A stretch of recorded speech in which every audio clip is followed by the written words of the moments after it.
Good evening, guys. I have discussion C for you. We're discussing this happens with family caregivers a lot.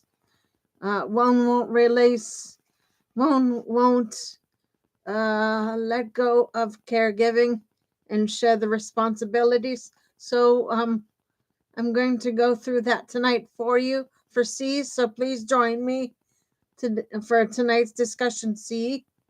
Give me a few minutes to set up for the show, please, and I'll be right with you, please.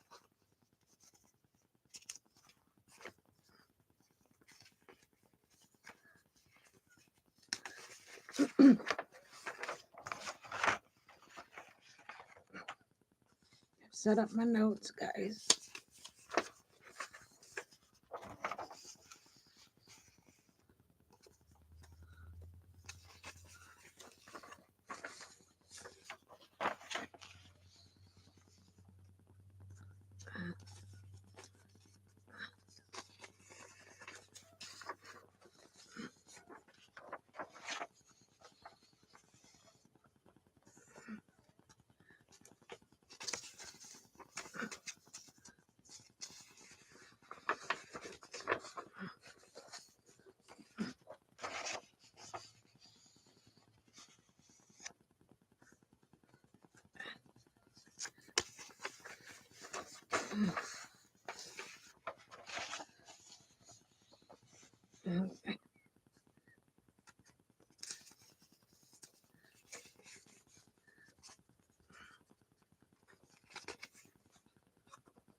Okay. Give me 1 second, guys.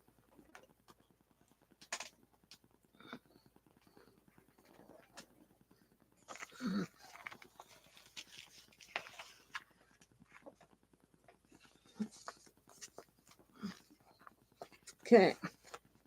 Title is Sister Won't Let Go of Caretaking. Now, typical thing is that if someone has siblings, they're supposed to share responsibility, but sometimes this happens where one takes care, one steps in and takes care of everything, and won't relinquish some of the duties. So I'm going to go through the presentation for you tonight, and we are going to discuss what happens when that happens and what to do, what supports there are, things of that nature. So let's get going, shall we? Title: Sister Won't Let Go of Caretaking. Okay. This advice column letter centers on a painfully familiar family conflict. An aging parent's needs have intensified after a stroke.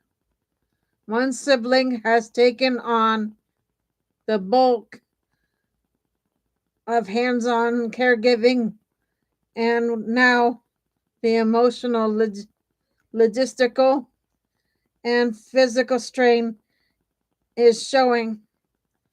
The writer wants to support her mother, but is not willing or able to become a substitute full-time caregiver.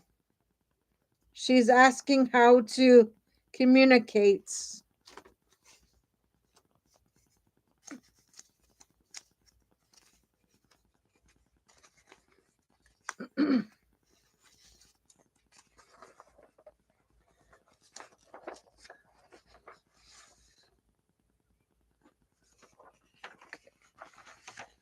Boundaries to a sister who refuses to consider assisted living, even though the mother herself has said she wants it. Quote from the page: Mom is almost 92 and is recovering from a stroke. Okay, that's the background, guys. What the article lays out clearly. The page gives a detailed picture of the situation, the mother's condition. After a stroke, she has significant vision impairment and reduced motor skills. She can't drive, cook,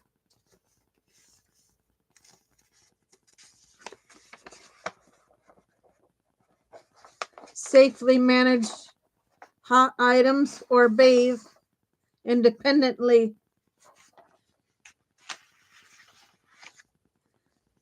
These are classic indicators that 24-hour support, or at least a structured care environment, is appropriate.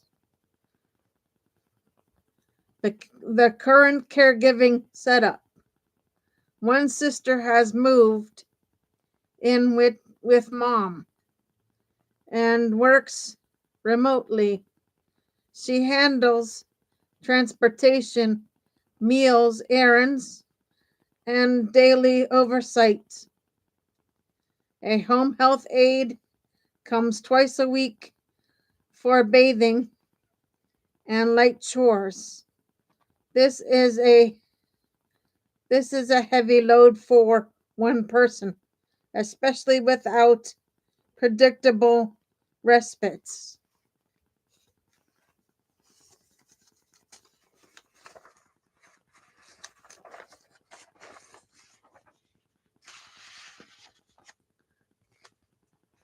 The family's consensus, except for one.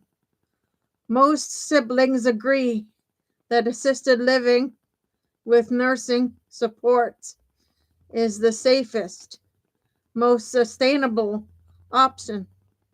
The mother has the financial means to pay for it. The mother herself has said she wants to go, yet the caregiving sister resists, offering a rotating list of options, objections. Facilities aren't nice. Staff aren't good enough. I don't want to go against mom's will.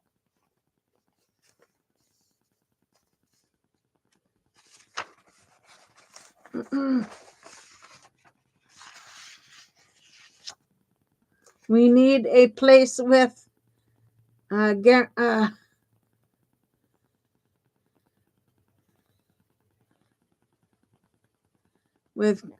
graded care. Each objection shifts as soon as the previous one is addressed. The pressure on the letter writer.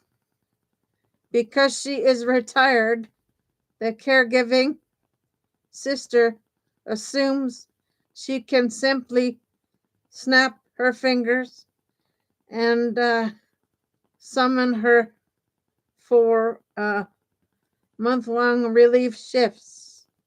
The writer is willing to visit, but not to take on the level of care her mother now requires.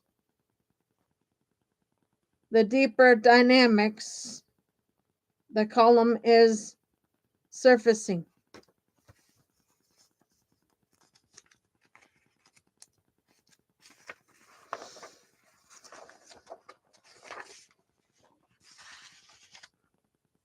This isn't just a logistical disagreement. It's a portrait of the emotional knots that caregiving ties families into. Caregiver burnout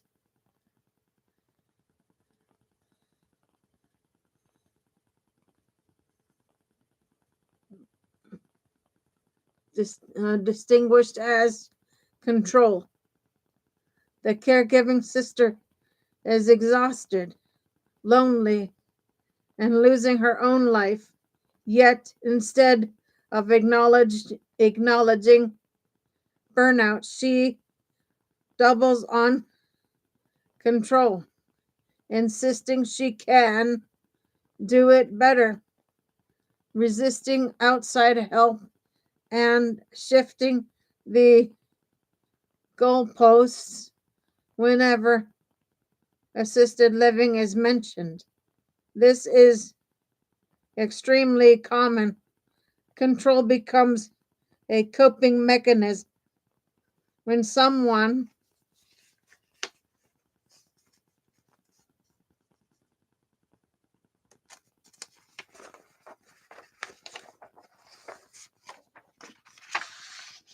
feels overwhelmed but guilty about stepping back. The myth of the available sibling. Retirement does not equal unlimited caregiving capacity. The writer is pushing back against a widespread assumption that the sibling with the most flexible schedule should absorb the burden. The article highlights how unfair and unsustainable that expectation is. The emotional weight of institutional care.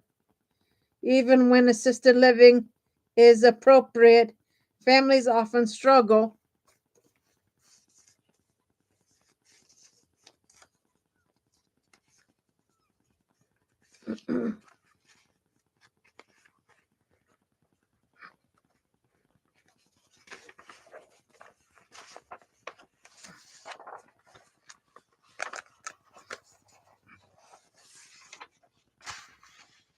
with guilt, fear, and outdated stereotypes. The caregiving sisters' objections reflect both genuine worry and a reluctance to admit she can't keep doing this alone. What the article suggests: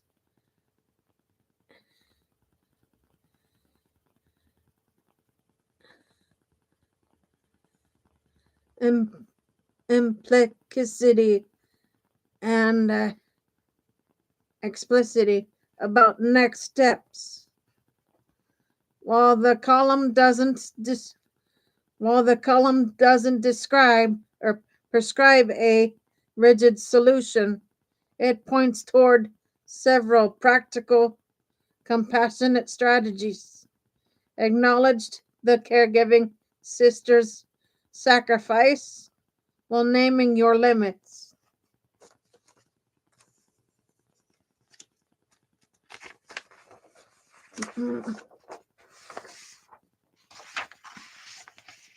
You can express gratitude for everything she's done and still say clearly, you cannot provide full-time care. You cannot be summoned for long relief shifts. You are willing to help in specific, defined ways. Use the mother's own wishes as an anchor. The mother has said she wants assisted living. That matters. It reframes the conversation from forcing mom to honoring mom.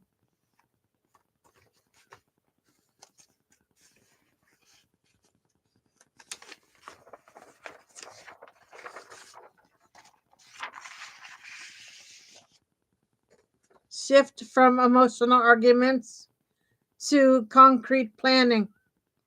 The article encourages focusing on the mother's care needs, her financial ability to pay for assisted living, the caregiving sister's right to reclaim her life, the family's shared responsibility. Offer structured alternatives. Instead of open ended relief, propose scheduled short visits, a trial stay at a reputable assisted living facility. Short term stays work. What they do is they come and stay like the weekend for short term stays. Short term means like weekend stay or like a month stay for respite care, just as a trial basis. Okay.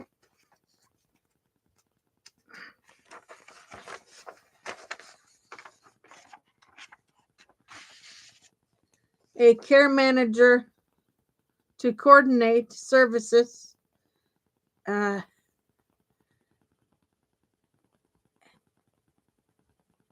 expanding home care hours if assisted living is denied or delayed.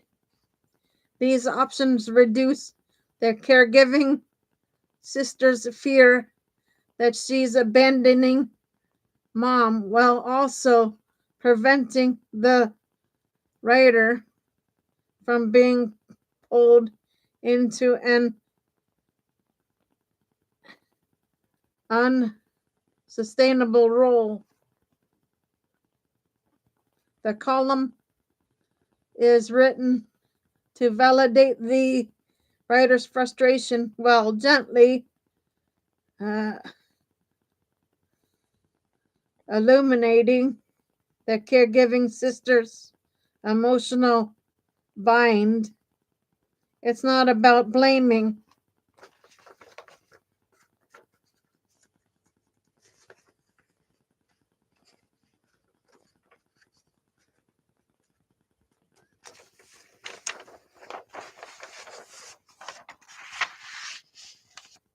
It's not about blaming anyone. It's about helping families navigate the painful transition from home care to professional support, especially when guilt, love, and exhaustion collide. Okay, guys, so that is your C. I'll give me a few minutes. I'll see if I can do a D. And now I'm going to take a little break. I'll be back on with D shortly. For now, Gator Wellness. Take care, folks.